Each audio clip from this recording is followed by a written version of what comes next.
اعوذ باللہ السمیع العلیم من الشیطان الرجیم بسم اللہ الرحمن الرحیم۔ ناظرین، ہم سورہ نساء کا ترجمہ کر رہے ہیں اور سورہ نساء کی آیت نمبر 92 پر ہے۔ اس میں اللہ تعالیٰ فرما رہے ہیں اور نہیں ہے کسی مومن کے لیے کہ قتل کرے کسی مومن کو مگر غلطی سے۔ یعنی اللہ تعالیٰ فرما رہے ہیں کہ کسی ایمان والے یعنی مسلمان کے لیے روا نہیں کہ کسی مسلمان کو مارے۔ ہاں کوئی غلطی ہو گئے جائے، لیکن جان بوجھ کر کسی مسلمان کو نہیں مارنا۔ پھر اللہ تعالیٰ نے کہا ہے اور جس نے قتل کیا کسی مومن کو غلطی سے تو آزاد کرے ایک غلام،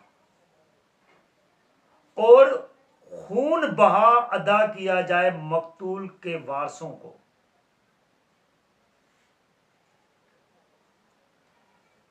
مگر یہ کہ معاف کر دیں وہ بطور صدقہ۔ یعنی اللہ تعالیٰ فرما رہے ہیں کہ اگر آپ نے غلطی سے بھی کسی مسلمان کو قتل کر دیا ہے تو آپ نے ایک غلام آزاد کرنا ہے۔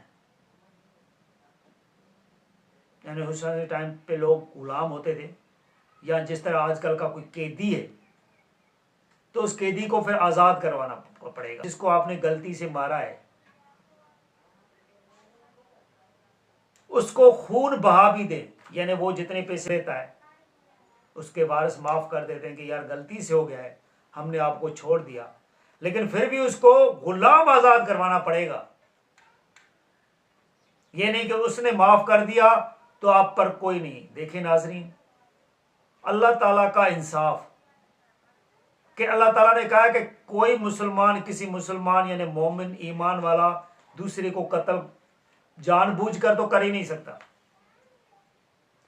لیکن اگر غلطی سے بھی قتل ہو جائے تو اللہ تعالیٰ نے کہا کہ آپ نے غلام آزاد کروانا ہے، اور اس کے ساتھ ساتھ جو اس کے وارث ہو گئے ان کو خون بہا بھی دینا پڑے گا آپ کو۔ اور اگر وہ خون بہا مثلا جو پیسے ہیں مانگ رہا ہے وہ معاف کر دیتا ہے بطور صدقہ، آپ کو چھوڑ رہا ہے، لیکن پھر بھی آپ کو غلام تو آزاد کروانا ہی پڑے گا۔ یہ اللہ کا انصاف ہے، اور آپ کہہ رہے ہیں کہ یہ مسلمانی کا دین اچھا نہیں ہے۔ یہ دین حق ہے، اللہ تعالیٰ کسی کے ساتھ ناجائزی نہیں کر رہا۔ آگے اللہ تعالیٰ فرماتے ہیں پھر اگر مقتول ہو ایسی قوم سے جو دشمن ہو تمہاری اور ہو مقتول مومن تو آزاد کرنا ہوگا ایک مومن غلام۔ یعنی اللہ تعالیٰ فرما رہے ہیں کہ اگر کوئی مقتول جس کو آپ نے غلطی سے قتل کر دیا، یہ جان بوجھ کر والی بات ہی نہیں ہو رہی ابھی، جان بوجھ کر تو اللہ تعالیٰ نے منع کیا ہوا ہے کہ آپ مومن کو قتل کر ہی نہیں سکتے، ایمان والے کو جان بوجھ کے آپ مار ہی نہیں سکتے۔ یہ غلطی سے کی بات ہو رہی ہے کہ آپ سے ایسی قوم کا بندہ قتل ہو گیا ہے جو آپ کے مخالف قوم کا ہے، لیکن بندہ مومن ہے، ایمان والا ہے، اور آپ سے غلطی سے وہ قتل ہو گیا، تو اللہ تعالیٰ فرما رہے ہیں کہ آپ کو صرف ایک مومن غلام ہی آزاد کروانا پڑے گا۔ یعنی ایمان والا کوئی قیدی جو ہے گا آج کل کے دور میں وہ آزاد کروانا پڑے گا۔ اور اگر ہو مقتول ایسی قوم میں سے کہ تمہارے اور ان کے درمیان معاہدہ ہو تو خون بہا ادا کیا جائے اس کے وارثوں کو، اور آزاد کیا جائے او مومن غلام۔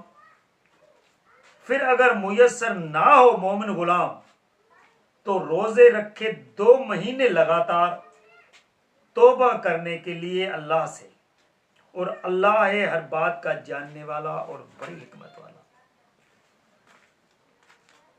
یعنی اللہ تعالیٰ فرما رہے ہیں کہ اگر کوئی مقتول ایسا ہے جس کو آپ نے غلطی سے مار دیا ہے،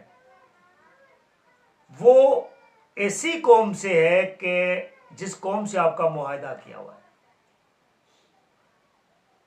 ابھی آپ سے غلطی سے وہ قتل ہو گیا تو آپ نے ایک مومن غلام کو بھی آزاد کروانا ہے اور ان کے وارثوں کو بھی آپ نے خون بہا دینی ہے.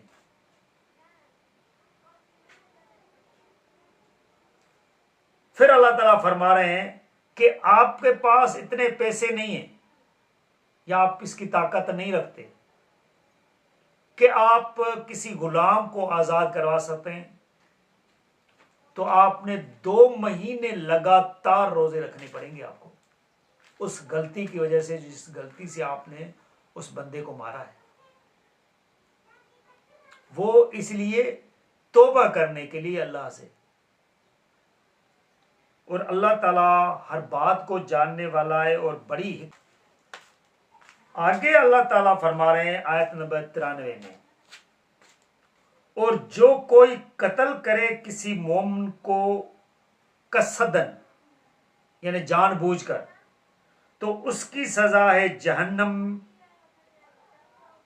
اور وہ اس میں ہمیشہ رہے گا، اور غضب ہوگا اللہ کا اس پر، اور لعنت ہوگی اس پر، اور تیار کر رکھا ہے اس کے لیے اللہ تعالیٰ نے بہت بڑا عذاب، کہ جس نے کسی مسلمان کو، ایمان والے کو جان بوجھ کر مار دیا، اس کے لیے اللہ تعالیٰ نے اس کو جہنم میں بھیجنا ہے،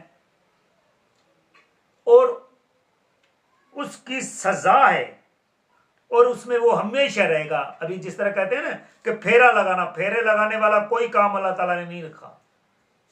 پورا قرآن پڑھ لیں کدھر بھی نہیں لکھا ہوا ہے کہ پھیرا لگا کے بندہ آ جائے گا. جو جدھر بھی جائے گا وہ وہیں رہے گا. پھیرے لگانے والا کوئی کام نہیں ہے. یہ جو مسلمان لوگ ہیں ان کو بھی سمجھنا چاہیے، اور وہ جو کافر لوگ وہ تو ہے ہی کافر، اور جو مسلمانوں کے اندر جو فرقے وارث کے لوگ ہیں جنہوں نے پھیرے کو مانا ہوا ہے، وہ بھی سمجھیں کہ قرآن کے اندر کوئی پھیرا نہیں ہے.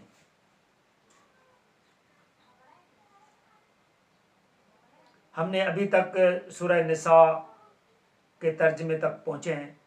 ان شروع کی آیت صورتوں میں بھی ہم نے جو ابھی تک آیتیں پڑھی ہیں ان میں کسی میں بھی کوئی ایسا ذکر نہیں ہے کہ جس میں لکھا ہو کہ پھیرا لگا کے واپس آ جائے گا. جس کو بھی اللہ تعالیٰ نے سزا سنائی ہے وہ یہی سنائی ہے کہ وہ اس میں ہمیشہ رہے گا.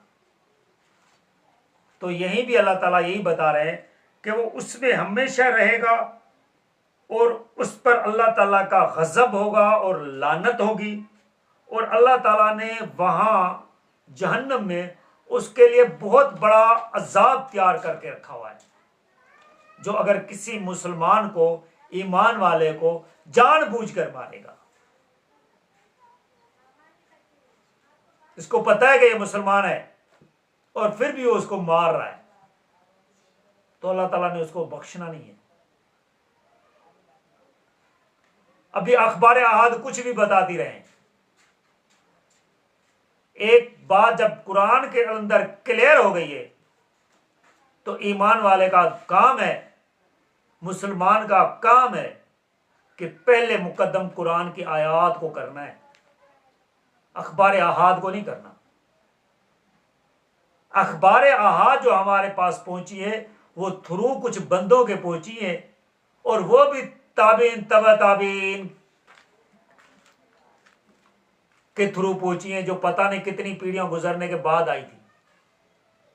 انہوں نے ہمیں کون کون سی اخبار احاد صحیح بتائی ہوں گی ہمیں نہیں پتا، احادیث صحیح بتائی ہوں گی ہمیں نہیں پتا.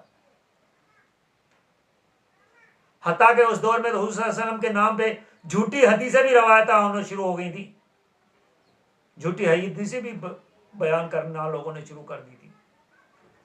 جب جھوٹی روایتیں بیان کی جاتی ہیں تو پھر ایسی روایتیں کیوں نہیں گھڑی جا سکتی؟ لہذا اگر قرآن کسی جگہ پہ کھڑا ہو جائے تو وہ روایت اگر وہ آپ کے حساب سے صحیح بھی ہو نا، اس کو بھی بندہ نہیں مان سکتا قرآن کے آگے. پہلے نمبر پر ہے قرآن. تو لہذا اللہ تعالی آگے آیت نمبر 94 میں فرما رہے ہیں،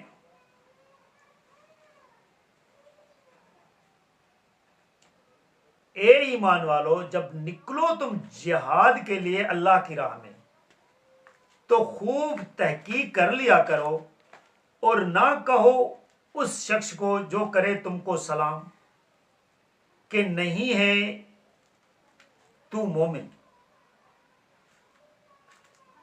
کیا حاصل کرنا چاہتے ہو تم ساز و سامان دنیاوی زندگی کا؟ تو اللہ کے ہاں غنیمتیں بہت ہیں.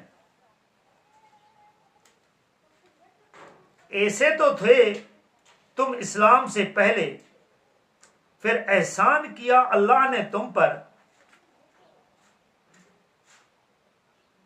لہذا خوب تحقیق کر لیا کرو، بے شک اللہ ہر اس بات سے جو تم کرتے ہو پوری طرح باخبر ہے.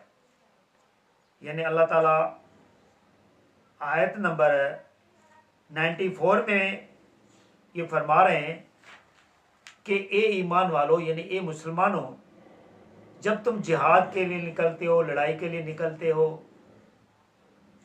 اللہ کی راہ میں،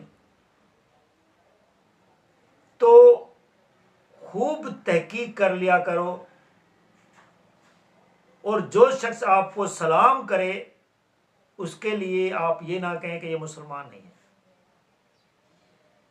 یعنی سلام کرنا مسلمانوں کی ایک نشانی ہے،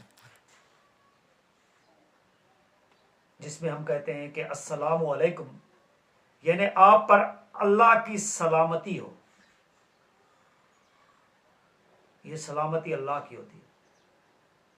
پھر آگے بالا وعلیکم السلام کہتا ہے، وعلیکم کہتا ہے، وعلیکم السلام ورحمۃ اللہ وبرکاتہ کہتا ہے. مثلا یہ پھر جواب دینے کے طریقے ہیں، لیکن سلام کرنا مسلمان کی نشانی ہے. تو ان کے لیے اللہ تعالیٰ نے فرمایا کہ یہ آپ اس کے لیے نہ کہیں کہ تم پھر مومن نہیں ہو، یعنی تم مسلمان نہیں ہو. اللہ تعالیٰ فرما رہے ہیں کہ آپ دنیاوی زندگی کا سامان چاہتے ہیں، تو اللہ تعالیٰ فرما رہے ہیں کہ میرے پاس جو غنیمتیں آپ کے لیے رکھی گئی ہیں نا آگے کی دنیا میں، وہ بہت ہیں، آپ ان کو گوا دو گے خواہ. اور اللہ تعالیٰ فرما رہے ہیں کہ اسلام سے پہلے، یعنی اسلام لانے سے پہلے، مسلمان ہونے سے پہلے آپ بھی تو ایسے ہی تھے، کافر لوگوں کی طرح ہی تھے. جو چیز آپ کو سنی سنائی مل جاتی تھی آپ اچھی سمجھ لیتے تھے. اسلام آیا، آپ کو اس نے باتیں بتائیں کہ یہ ٹھیک ہے یہ غلط ہے. ابھی آپ دوسروں کے لیے کہہ رہے ہو یہ صحیح ہے، نہیں یہ بندہ غلط ہے، تو وہ ایک غیر مسلم ہے، اس کو سکھاؤ سمجھاؤ. دیکھیں اللہ تعالیٰ کتنا کچھ رحیم ہے کہ آگے والوں کو کتنا مواقع دے رہا ہے، اور مسلمانوں کو کس طرح بتا رہا ہے کہ آپ اس طرح مت کرو. وہ ناسمجھ لوگ ہیں ان کو سمجھاؤ، اور آپ ہندو لوگ، کافر لوگ دین پر تان کرتے رہتے ہو. آپ پہلے دین کو سمجھو تو صحیح. یہ اللہ کا دین ہے، اور اللہ کا دین جو ہے نا کسی پر زبردستی نہیں کر رہا. آگے پھر اللہ تعالیٰ فرما رہے ہیں لہذا خوب تحقیق کر لیا کرو، بے شک اللہ ہر اس بات سے باخبر ہے جو تم کرتے ہو. یعنی اللہ تعالیٰ کو ہر بندے کے کام کا پتہ ہوتا ہے. کسی کو اللہ تعالیٰ کو بتانے کی ضرورت نہیں ہے کہ یا اللہ یہ ایسے کرتا تھا، یہ ایسے کرتا تھا. اللہ تعالیٰ سب پر نگران ہے. ہاں جس کو چھوڑنا چاہے وہ چھوڑ سکتا ہے، کیونکہ یہ اختیار اللہ تعالیٰ کے پاس ہے، وہ رہے گا۔ اللہ تعالیٰ خالق ہے، خالق کی مرضی ہے۔ تو لہٰذا ناظرین، ہم اس ویڈیو کو یہیں آیت نمبر 94 پر کنکلوڈ کر رہے ہیں، اور آگے 95 میں اللہ تعالیٰ کیا فرما رہے ہیں وہ آپ کو اگلی ویڈیو میں بتائیں گے۔ جزاک اللہ۔